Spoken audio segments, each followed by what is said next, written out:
Do you know why remarrying after 70 often leads to more regret than happiness? If you're over 70 and thinking about tying the knot again, this video might be the most important thing you watch today. At first, remarriage can seem like a second chance at happiness. But what if I told you that for many older adults, it becomes a source of stress, loss, and regret? The truth is, once you cross into your 70s, the risks of remarriage shift dramatically. What once looked like love can quickly turn into financial chaos, emotional turmoil, or even legal disaster. This isn't about being negative or cynical. It's about being wise, prepared, and protecting the life you've worked so hard to build. Maybe someone's been pressuring you, or maybe you're just lonely and hoping for companionship. That's completely understandable. But before you walk down the aisle again, you need to hear these truths. Truths that too many seniors discover when it's already too late. This video is not to scare you, but to help you make the most informed, thoughtful decision for your future. So, if you've ever wondered whether remarriage in your later years is a good idea, stay with me, because the final reason may completely change the way you think about love, trust, and independence after 70. Reason number 1, financial vulnerability. At first glance, love in your 70s feels like a blessing. Someone to talk to, eat dinner with, and share the quiet moments. But what many older adults don't realize is that remarriage at this age can unravel your financial safety net faster than you'd expect. You've spent decades building your nest egg, your pension, your savings, your home, and just one legal signature, one trip down the aisle, can put all of that at risk. Not because the person you're marrying has bad intentions, but because marriage by law binds your assets. And if that new spouse has debt, medical bills, or even children from a previous marriage with expectations, you're suddenly part of their financial world, whether you like it or not. Many seniors enter remarriage assuming they can just keep things separate, but that's not how the system always works. Once you remarry, your eligibility for certain retirement benefits, survivor benefits, or Medicaid programs can vanish. I've seen cases where a woman lost her deceased husband's Social Security benefits after remarrying, leaving her with less monthly income than she ever expected, and she didn't even realize that would happen until the check stopped coming. Then, there's the question of inheritance. You might have adult children, or even grandchildren you've planned to leave something behind for. But remarriage without proper legal planning can redirect those assets to your new spouse or their family. And even if you trust your new partner, relationships change, families clash, promises get broken, and before you know it, your legacy slips through your fingers. The psychological toll of this kind of financial loss is severe. Seniors who feel financially insecure often begin to feel powerless, anxious, and even ashamed. They may avoid telling their kids about their situation out of embarrassment, or worse, try to cover up the issue entirely. The independence they worked so hard to protect begins to crumble, and the marriage that was supposed to bring joy becomes a daily reminder of what they've lost. Take Ellen, for example. She was 74 when she remarried a kind man she met through a church group. They were both widowed and found comfort in each other's company. But what Ellen didn't know was that her new husband had outstanding medical debt and no savings. Within 2 years, she was using her own retirement fund to help him stay afloat, and her children were devastated. When they found out she had revised her while under pressure, what started as love turned into quiet financial panic. When you're in your 70s, financial stability isn't just about money. It's about peace of mind, dignity, and the ability to live on your own terms. Remarriage might offer emotional comfort, but the financial consequences can be staggering. If you've made it this far with a roof over your head, food in your kitchen, and a plan for your future, take a breath before you walk down the aisle again. Your heart might say yes, but make sure your wallet isn't saying, please don't. Reason number 2, health responsibility overload. When you remarry after 70, you're not just sharing your heart. You're also signing up for someone else's health journey, whether you realize it or not. And at this stage of life, health isn't a side topic. It's front and center every single day. You've probably spent your whole life caring for others, your children, your spouse, maybe even aging parents. Now, just when you're finally ready to rest and focus on your own well-being, remarriage can pull you right back into caregiver mode. Let's be honest, by the time we reach our 70s, Most of us are already juggling our own doctor visits, medications, and dietary changes. Maybe you've got arthritis in your knees, high blood pressure, or you're managing diabetes. These things aren't small, and they take energy. When you bring another person into your daily life, someone who might have even more complex medical needs, you're suddenly responsible not only for yourself, but for them, too. That means more appointments, more medications to manage, more emotional labor. It might start slowly. Maybe your new spouse forgets to take their pills. Maybe they need a little help getting in and out of bed. But over time, that little help becomes round-the-clock support. And it can drain you, not just physically, but emotionally. What was supposed to be companionship starts to feel like a burden you didn't expect to carry. What many people don't talk about is how this kind of caretaking can actually shorten your own lifespan. Studies have shown that older caregivers often neglect their own health. They skip their own checkups, eat poorly, sleep less, and become socially isolated. Why? Because they're putting all their attention on the other person. And in doing so, their body and mind quietly deteriorate. That was exactly what happened to a woman named Patricia I once met at a senior community center. She remarried at 76, and at first it seemed like a dream. Her new husband was charming, sweet, and funny. But within a year, he suffered a minor stroke. And suddenly, Patricia was lifting him, bathing him, managing his physical therapy schedule, all while ignoring her own knee pain and worsening vision. By the time she came in for help, she was exhausted, depressed, and on the verge of collapse. Her spirit dimmed, not because of love, but because of unspoken expectations. And here's the hard truth. As much as we want to be there for someone, we can't pour from an empty cup. At this stage of life, your energy is sacred. It must be guarded. Remarriage might seem like an invitation to happiness, but without clear boundaries, it can quietly become a long-term health responsibility you didn't sign up for. So before you say I do again, ask yourself this. Am I willing and able to take on another person's healthcare needs today, tomorrow, and every day after that? If you have even the slightest hesitation, honor it. Your well-being matters just as much as anyone else's. In fact, it might matter more now than ever before. If you're still watching this video and finding these insights valuable, please comment number 2 below to let me know you're here. And if you haven't subscribed yet, I recommend you subscribe and turn on the bell so you don't miss any videos. Your support helps us continue creating good content to inform and inspire you. Now what? Let's move forward. Reason number 3, legal complications. One of the most overlooked dangers of remarriage after 70 isn't emotional, it's legal.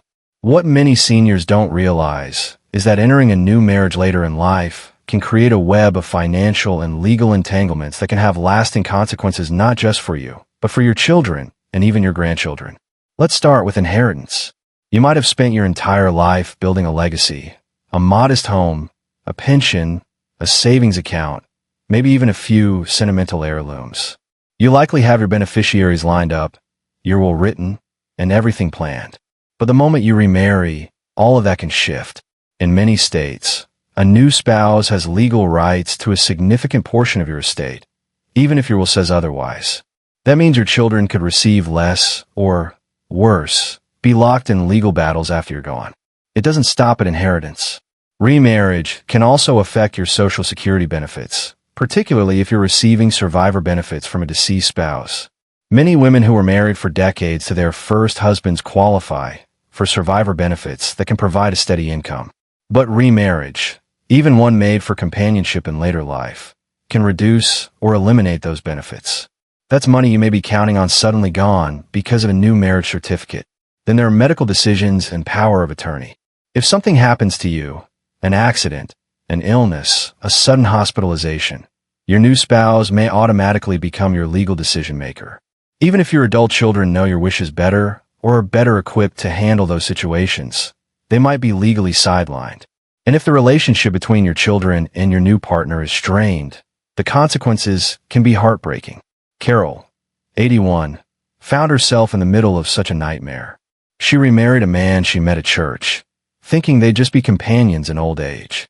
But when she became ill, her new husband had the legal authority to make decisions that her daughter completely disagreed with. They ended up in court fighting not only over medical choices, but over who would inherit the house Carol had meant to pass on to her grandchildren. Carol once said, "I thought I was finding comfort in my last years, but I created a mess I never meant to." Many older women, especially those who've worked hard to build a life of security, don't want to think about legalities when love or loneliness is involved.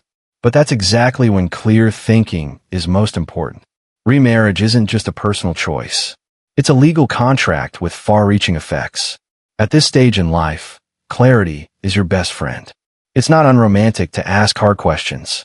It's wise and it's loving, not just for yourself, but for the family who's walked beside you for decades. If you value your legacy, your peace of mind, and your family's well-being, don't underestimate the legal complexities that come with tying the knot again.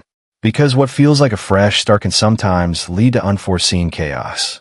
Reason number 4, loss of personal freedom. After 70, the one thing you've truly earned more than money, titles, or recognition is your freedom. The freedom to wake up when you want, to eat what you like, to spend your days on your terms. You've lived for decades taking care of others, following rules, making sacrifices, and now is supposed to be your time. But remarriage can quietly take that away, sometimes faster than you ever imagined. When you marry in your younger years, compromise is part of the deal. You're building a life together, making decisions as a team. But by the time you reach your 70s, your routines, habits, and preferences are well established. You've learned what brings you peace, what keeps you healthy, and what kind of company you enjoy. Adding someone new into that carefully balanced rhythm can feel like more of a disruption than a delight. Let's be honest, at this age, most people are set in their ways, and there's no shame in that. You've earned it. But living with someone else again means giving up some of that structure.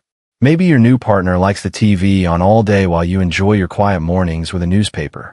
Or they expect 3 full meals a day while you've grown comfortable with your light and easy routine. These differences can feel small at first, but add up quickly, wearing down your patience and turning your peaceful home into a place of subtle tension. There's also the emotional labor that comes with any close relationship. Listening, adapting, explaining. You might find yourself spending more time managing emotions, coordinating activities, or even dealing with your partner's family dynamics than doing what brings you joy. Suddenly, your hobbies are pushed aside. Your alone time feels like a luxury you have to ask permission for. And the independence you cherished, it's slipping away inch by inch. Take the story of Florence, a 76-year-old widow who remarried after 5 years alone. At first, she enjoyed the company, meals together, walks in the park, having someone to talk to at night. But as the months went on, she realized she'd given up her quiet mornings, her solo vacations, and even her control over the thermostat. "I didn't mind compromise when I was younger," she told me. "But now, every little change feels like a loss." This doesn't mean companionship is bad or that love disappears with age. But it does mean you have to ask yourself, are you truly ready to shift from freedom back to shared decision-making? Because at this stage, peace and personal space can be more valuable than partnership. Some might say that love requires sacrifice, and maybe it does. But in your 70s and beyond, you've already done plenty of sacrificing. You deserve relationships that honor your pace, your comfort, and your freedom, not ones that demand you give it all up again. If you're still watching this video and finding these insights valuable, please comment number 4 below to let me know you're here. And if you haven't subscribed yet, I recommend you subscribe and turn on the bell so you don't miss any videos. Your support helps us continue creating good content to inform and inspire you. Now what? Let's move forward. Reason number 5, financial entanglement. Remarrying after 70 might bring emotional companionship, but financially, it often opens a door to unexpected stress, confusion, and long-term vulnerability. When you're in your 30s or 40s, joining your life and your finances with someone else can make sense. You build together, save together, and plan for a future that's still far ahead. But in your 70s, the game has changed. You're no longer building. You're protecting what you've worked your whole life to earn. In remarriage, it can quietly undo decades of that work. Let's get one thing straight. Money in later life isn't just about numbers in a bank account. It represents your security, your independence, your choices. And when you remarry, your financial world doesn't just grow, it merges. That means your assets, Your social security benefits, your pensions, and even your debts may become shared depending on how the marriage is legally structured. And unless every single detail is planned out in writing beforehand, it's easy to lose control of it all. Here's where it gets tricky. Let's say your new spouse has children from a previous marriage. What happens to your money if something happens to you? Will your assets go to your own children or to theirs? Without proper legal protection, like updated wills, prenuptial agreements, or clear estate plans, you might leave behind a legal mess that sparks conflict among the very people you love the most. And those conflicts can tear families apart. Or think about this scenario. You've worked your whole life to pay off your home, and you're living comfortably on your retirement savings. But your new spouse brings in unpaid debt, or worse, financial habits that don't align with yours. Maybe they want to lend money to their children. Maybe they rack up credit card bills. Suddenly, your nest egg is exposed. One signature, one shared account, and your carefully built foundation can begin to crack. I once spoke to a man named Gerald, 82, who remarried after losing his first wife. He didn't think much of the financial side. He thought love would work it all out. But within 2 years, he found himself paying off his new wife's unpaid medical bills, supporting her adult son, and selling the vacation home he planned to pass on to his own daughter. I just wanted company, he told me, but I ended up giving away half my life. Now, that's not to say remarriage is always financially dangerous, but it does mean that without clear planning, honest conversations, and protective legal measures, your finances could be at far greater risk than you realize. And in your 70s, you don't have the same margin for error you once did. So, ask yourself, do I have the energy, clarity, and time to manage a complex financial merger? Am I ready to protect not just my heart, but my estate, my legacy, and the people I care about? If you feel even the smallest bit unsure, you owe it to yourself to pause, reflect, and get the guidance you need before making such a permanent decision. At this point in life, you deserve to feel secure, not stretched thin. Remarriage can be wonderful, but only if it doesn't come at the cost of your financial peace. Final thoughts. The true meaning of companionship. By the time we reach our 70s and beyond, we've weathered storms most people will never even know about. We've endured love and loss, sacrifice and celebration, silence and laughter. And with each passing year, we come to see life not in terms of what we can gain, but what we no longer need to carry. That's why remarriage at this stage is not just a question of companionship, but a deeper, more personal decision about how you want to spend the most precious years you have left. Maybe some folks watching this are thinking, but I'm lonely. I want someone to grow old with. That's a completely valid feeling. Human connection never stops mattering. But the truth is, companionship doesn't have to come from another marriage. It can come from good friendships, from meaningful family relationships, from community, and from within. The kind of connection that nourishes your soul doesn't always come with a wedding ring. We're conditioned to think that being partnered means being complete. But what if you're already whole? What if your time now isn't about merging with someone else, but about returning to yourself? About finding joy in your own company, about not having to explain yourself, not having to shrink or stretch to fit someone else's mold. That's not loneliness. That's liberation. I've spoken to many older women who remarried and later quietly admitted they missed their independence, their peace, their freedom. Some wish they had paused and truly asked themselves what they wanted, not what society told them they should want. Because once you're past 70, you don't owe anyone a performance. You don't need to prove your worth through partnership. You've already proven it just by getting here. So before you say I do again, take a moment to say I deserve. You deserve ease, joy, rest, and whatever kind of life you want to lead. Remarriage might bring that, or it might not. The important thing is that your choice comes from a place of self-trust, not self-doubt. Thank you for joining us today. We'd love to hear from you. Leave a comment below and share one thing you learned today and how you plan to use it in your life. Your thoughts are important to us, so don't hesitate to share them. Reading your comments gives us great motivation and encouragement. If you enjoyed this video and found it helpful, please like, subscribe, and share. Your support helps us continue creating good content to inform and inspire you. Thanks for watching, and we look forward to seeing you in the next video.